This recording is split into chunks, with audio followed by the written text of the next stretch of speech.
Hi, I'm John Slattery and you're welcome to yet another car file. Now each week on the show we take a look at 3 cars and put them through their paces in the 5 car file categories: interior, exterior styling, practicality, value for money, and most importantly this week, performance. Why the emphasis on performance?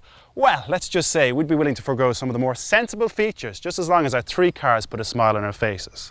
It's time for Chapter 2 in our hot hatch saga. Now earlier on in the series we had a look at the smaller hot hatches, but this week it's time for the big boys. Get ready for hot hatches from Honda, Seat and Volkswagen. From Honda, we have the Civic Type-R. Using their legendary VTEC engine, the Civic produces 200 brake horsepower and will get you to 60 in around 6.5 seconds. The undisputed hot hatch champion last year, and the Civic still fend off challenges from our 2 competitors. Not if Seat have anything to do with it. Beating Honda on power output by 10 horses, the Leon manages to combine Volkswagen quality with Spanish flair. And with a 0 to 60 time of less than 7 seconds, and a top speed of nearly 150 miles per hour, it well and truly manages to shake off the standard Leon's rather dowdy image. Dowdy's a word that you might describe Volkswagen's Golf with too. In standard guise, it has certainly put on a little weight since its original conception, but it's here today in the form of the R32, and by gum, it's fighting fit. With 237 brake horsepower, it's the clear winner in the power stakes, but on paper at least, there's little in it. 60 comes in just under 6.5 seconds, and it tops out at just over 150 miles per hour. And as always, Brendan will be here with his unique look and an alternative to these 3 hot hatches that I'll be testing. Cheers, John. Now this week's alternative motor is no joke, at least not anymore it isn't. It's a car from a company that has well and truly turned itself around and now has a contender for that hot hatch crown. Join me later to find out more. That we will, Brendan. Right, straight down to business in our first category. And for me, this is where hot hatches really do tread a fine line. You see, most people want their car to stand out from the Eurobox range, but they don't want it to look like they've just been on a spending spree in Halfords. So which one of our hot hatches will combine good looks along with a bit of brawn? First up, it's the Honda Type-R. And despite looking like a mini MPV, it's got all the right ingredients. It's not groundbreaking, but I do get the feeling that Honda looked up hot hatch, thank you very much, in my first guide to designing a car and read lower skirts, bigger wheels and lower the suspension and we're on to a winner. Nice try. It's not offensive, it's just not very imaginative. The standard Civic is a funny looking car anyway. It looks more like a mini MPV, and although Honda have remedied that by lowering the ride height of the Type-R, well, it looks kind of ungainly. I guess Honda have decided to go down the subtle route, and although you wouldn't turn your nose up at it, you wouldn't walk into a car park and kind of go, whoa, hey, look at that, it looks absolutely fantastic. Which I have to say is a bit of a pity. That's not a complaint that can be levelled at the Leon though. Certainly not in this lurid canary yellow anyway. Those standard 18-inch gunmetal wheels are very sexy, filling the arches well and giving the Leon an aggressive stance. It sits low to the ground, and the mesh-filled 3-hole front chin will scare anyone whose rear-view mirror you fill. It's handsome and understated, with discreet power badges in all the right places, and a couple of discreet OR badges to let passers-by know this isn't just a standard Cupra. VW were the first people to put a GTI badge on their seminal Mark I Golf, and as such created something of a phenomenon. Since then though, the Golf GTI has changed beyond recognition, so much so that this hottest ever Golf doesn't even get any GTI badges. Instead it gets a few discreet R32 plaques. Golf aficionados will notice the other subtle changes, such as 18-inch wheels and a 20mm reduction in ride height over the standard GTI. The aggressive front grille gives away its road-eating intentions, but overall, its exterior style is subtle. There's no big wings or deep front skirts. It's all very reserved and, well, stylish.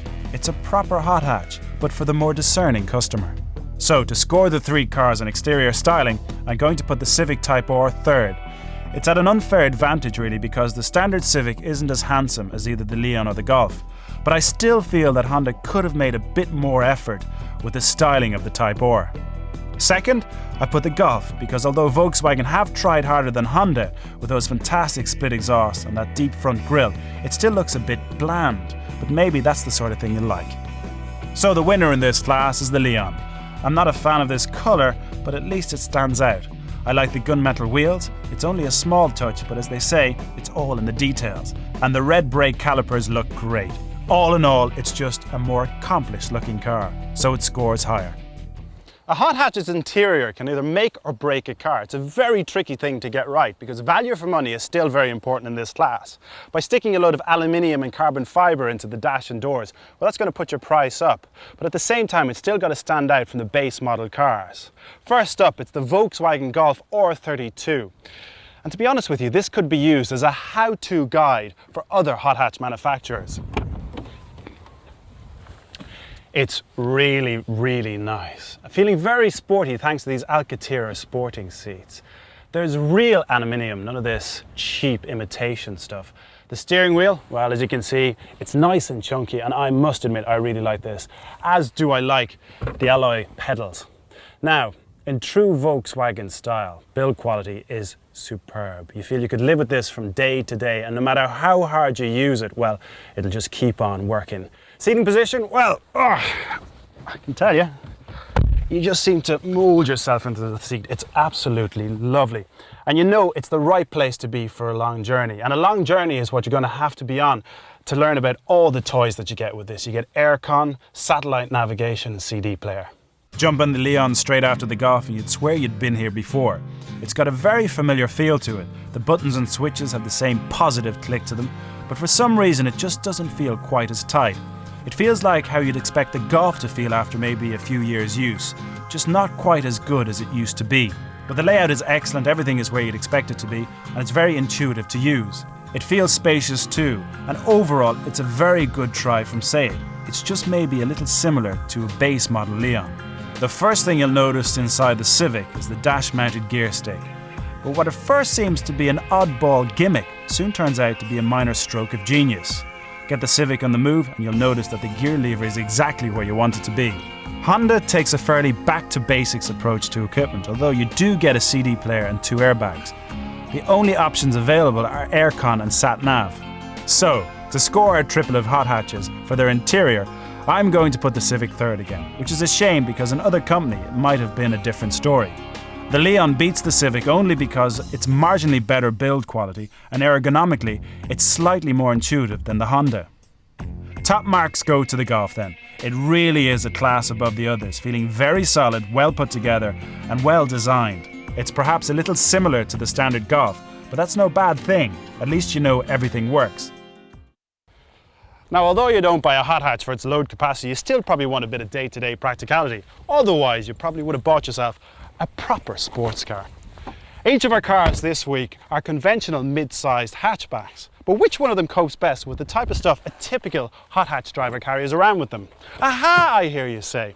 What does your typical hot hatch driver carry around with them? Well, that is a very, very good question. I reckon to drive one of these you need to be the thrill-seeking active type, and that means you're going to have to carry an awful lot of gear around with you. You know, just gear that has to fit into big bags, which then in turn has to fit into the back of the car. So let's see how the Leon copes, and from the outside, well, it looks quite big. When you have a look in, there is quite a high boot sill, so holding heavy gear might be a bit of a problem, but once in, it's actually quite spacious. And the wheel arches don't intrude too much in the overall boot area. So it actually swallows up our gear quite nicely. Thank you very much. And there's even more room for more stuff. So you have absolutely no excuses not to take up the latest sporting craze or just buying the gear to make it look like that you've taken it up. Inside, well, there's enough room here for a 5-a-side football team, but I have to say, in the back, they'd want to be the best of mates because it is a bit of a squeeze. Getting in and getting out, not a problem in the world because it's a 5-door. I have to say, all in all, I'm very impressed. It's a very good effort from Seat. So how did the other two get on? This is where the Civic plays a bit of a trump card. Its interior space is excellent, especially its headroom for passengers, although getting into the back is a bit of a pain as it's only a 3-door and the back seat is a bit tight. Boot space is very clever and ergonomically it's excellent, swallowing all our gear well. The boot is deep and makes loading easy, and again there's space for some more stuff. The Golf suffers from the same problem, again being only a 3-door, although you can have the R32 in a 5-door version if that's important to you. Interior space is good, mind you, it's not the best in the class anymore, as the Golf is a fairly old design.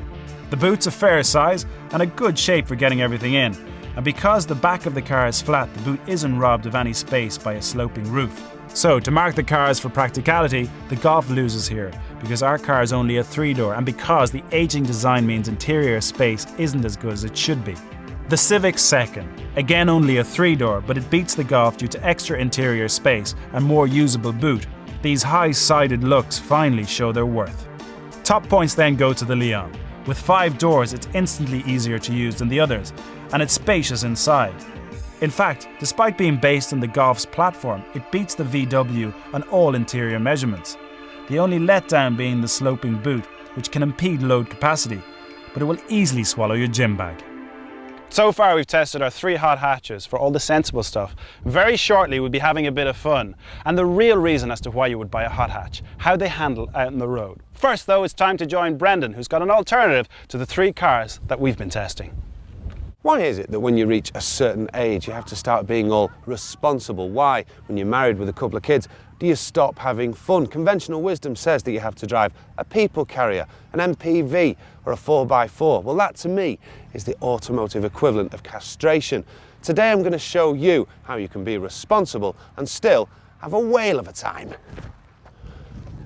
Trust me, a whale of a time. With this Skoda Octavia VRS, you can have your cake and eat it.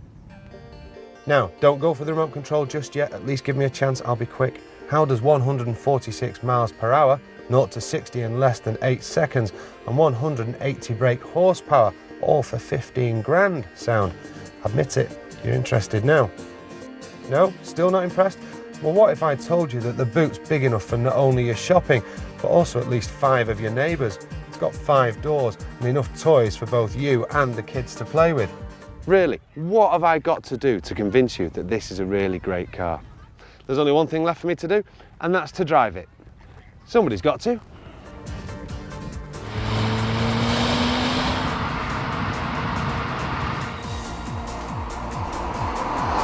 The brakes on this car are especially good. They're as good as any car I've test driven recently. You've got drilled discs at the front and solid discs at the back. Even at full tilt, just dab the brakes and they'll bite straight away, slowing the car in an instant. Accelerating hard in this car though can produce quite a bit of torque steer. It means that on a hill especially, put your foot down and the front wheels are scrabbling for grip. But in a way that just adds to the fun, reminds you that you're in a hot hatch. Styling-wise, this car is never going to be displayed in the Guggenheim Museum of Modern Art. It's quite clearly a family hatchback with a spoiler, some seriously fat 17-inch alloys and a large bore exhaust.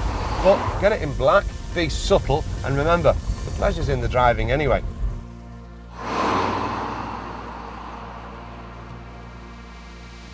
John, I think you need to face up to a few facts that your youth, your past are just that. They're in the past with your jumped up hot hatches. It just won't do for men like you and me who have reached that certain age. We need a car with more responsibility. And I think I've got the ideal vehicle. The Skoda Octavia, a car, a badge to be proud of. Thanks very much indeed, Brendan. And I must admit, that was quite an interesting alternative. But back to our 3 hot hatches. And the Sade is really doing the business, winning 2 out of the 3 categories so far. But that may change in part 2, when I'll be road testing our 3 hot hatches out on the road. Make sure you don't miss it after the break, right here in Carfile.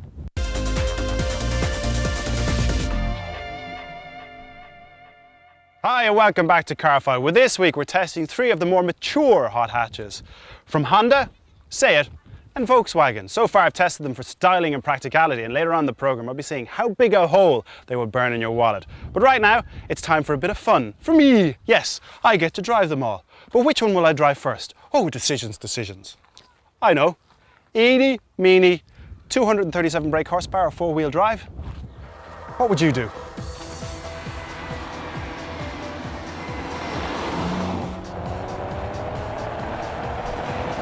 Under the bonnet in front, well, you've got a 3.2 V6 engine.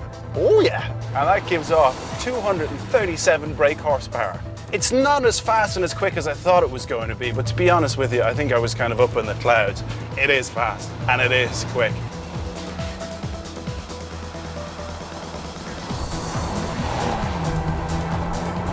Now this R32 has the quicker steering rack from the Audi TT, which means that steering is very sharp, a lot sharper than the standard Golf. And one thing that I find is very important and I love in a car is that you can feel what it's doing through the steering wheel. And pretty much in this, yep, you know exactly where the car is at when you need to know. The Civic Type-R is a totally different beast to the Golf R32. Step into the Honda and drive a little bit through town to get to the fun parts, and you'll wonder what all the fuss is about. Sure, it's got a firm ride and a great gearbox, signs of hot hatch intentions, but the engine just seems flat. Get onto the open stretch of road and hold second gear just a bit longer than you probably should, and it comes alive. The VTEC engine is just getting into its stride when others are begging for the rev limiter. Peak torque is delivered at 6,000 RPM, and it will keep going up to 8,000 RPM. The problem is, the Civic's greatest triumph is also its biggest flaw. It's just too much like hard work to really exploit the chassis. You have to have the engine screaming, or else it just feels like a standard Civic with a stiff suspension. The gear change is excellent, but the steering isn't as compliant as the Golf. Feeling nervous and twitchy when on the limit. Time now for a bit of Spanish flair. This is the Slattery and Brendan Coogan, and it is quite a nice car. It's been powered by a 1.8T 20-valve engine. You'll also find that in the standard Golf GTI, the Audi TT, and not alone that, it's in an awful lot of the other Seats, and bizarrely enough, it's in the Skoda Octavia.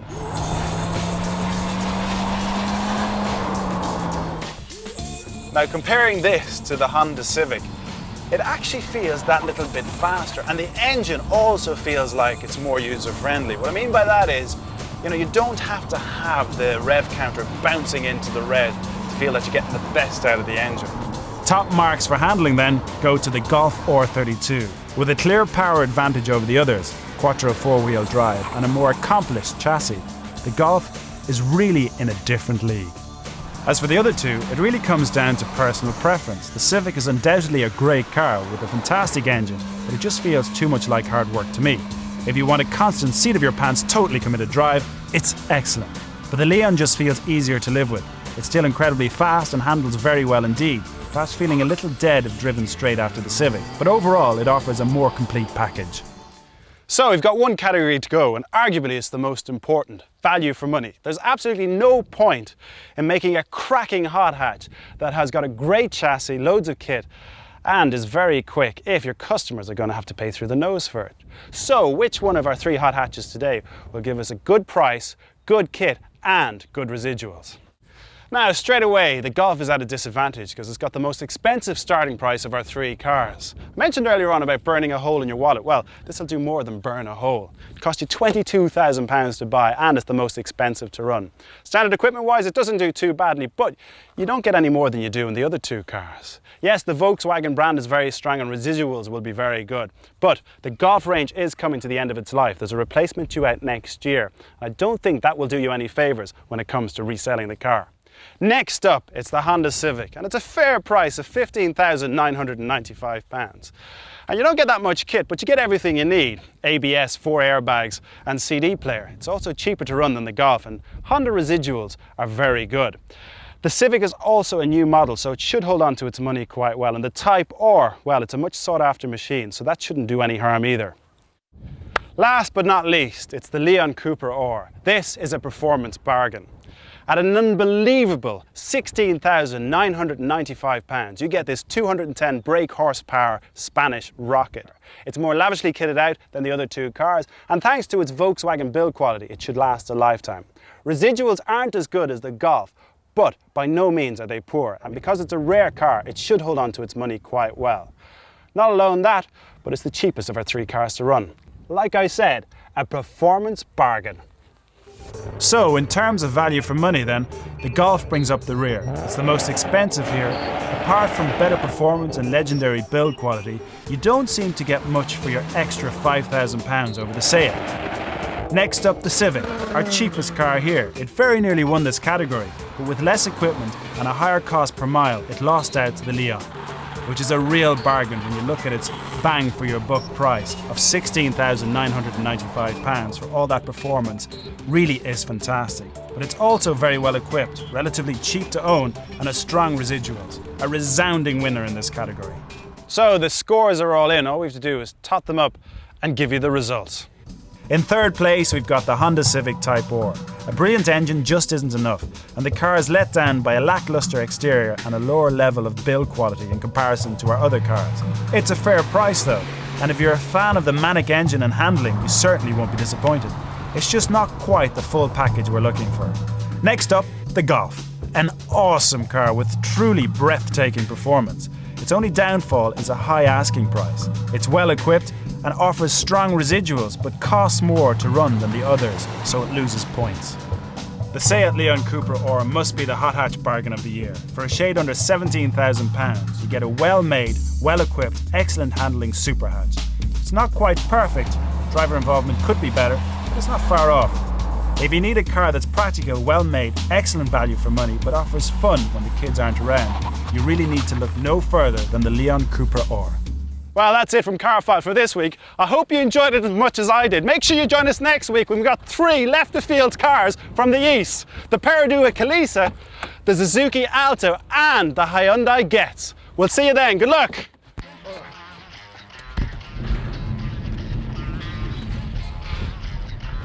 Now, if you like some of the cars you've seen on Carfile and wouldn't mind getting your hands on them, but don't want the hassle of a salesman breathing down your neck, we've got the answer. In a couple of weeks' time, we'll be reporting from Motor Drive Live, a show that actually lets you get behind the wheel of your favourite car.